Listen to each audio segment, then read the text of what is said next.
এখান থেকে দিয়ে দিলাম, এতে আমি অক্সিজেন দিচ্ছি কিন্তু বসে বসে। বাংলার কোটি কোটি মানুষ দেখছেন, জানছেন তো যে ফুটবল ইব্রাহিম কি বলতে চাইছি। আমি ওটাকে ওয়েলকাম। দাঁড়াক, মানুষের পায়ে দাঁড়াক, সমাজের পায়ে দাঁড়াক, মানুষের কাজ করুক।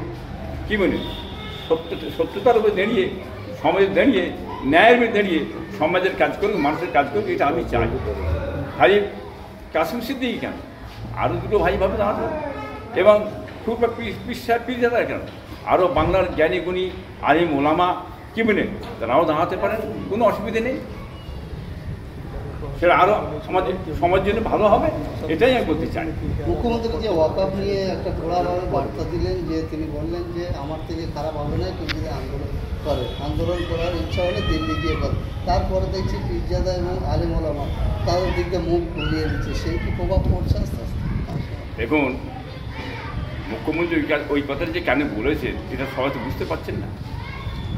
কি বলে এর জবাব একটা দিয়েছে, নতুন করে আবার জবাব কী দেবো বলার কিছু নেই।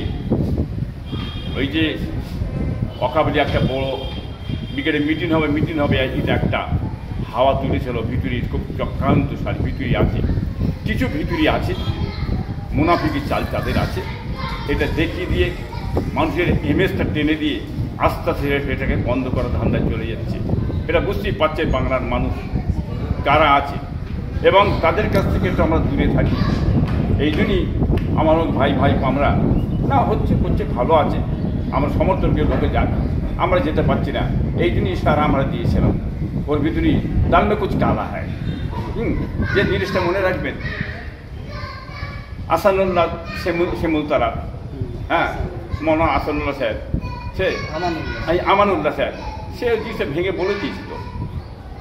ভিতরে যে কথাটা বলেছে, কথা তো কাটার নয়, ওই সঠিক কথাটা বলার জন্যই তো মাথা গরম হচ্ছে এখন।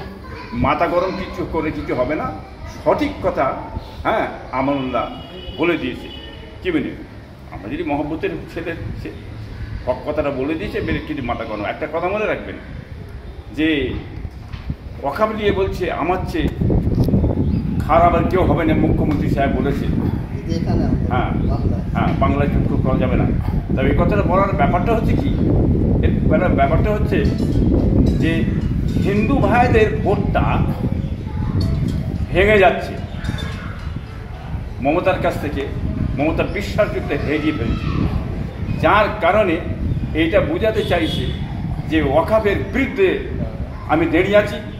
হিন্দু ভাইরা জানে ভোটটা হিন্দুদের, ভোটটা আমাকে টানতে হবে কলে কৌশলে, যার কারণে হিন্দুদের ভোটটা ব্যাকফুটে না চলে যায়, বেরিয়ে না চলে যায়, যাতে আমার প্যাকেটে আসে, ভোটটা আমাকে দেয়। যার কারণে এই কথাটা উনি বললেন যে ওয়াকআপ নিয়ে যারা আন্দোলন করবে আমার চেয়ে খারাপ আর কেউ হবে না। এই পলিটিক্সটা কিন্তু এই জায়গায় হিন্দু ভাইদের ভোটটা টানবার জন্য এইটা উনি টোপটা ছেড়েছেন।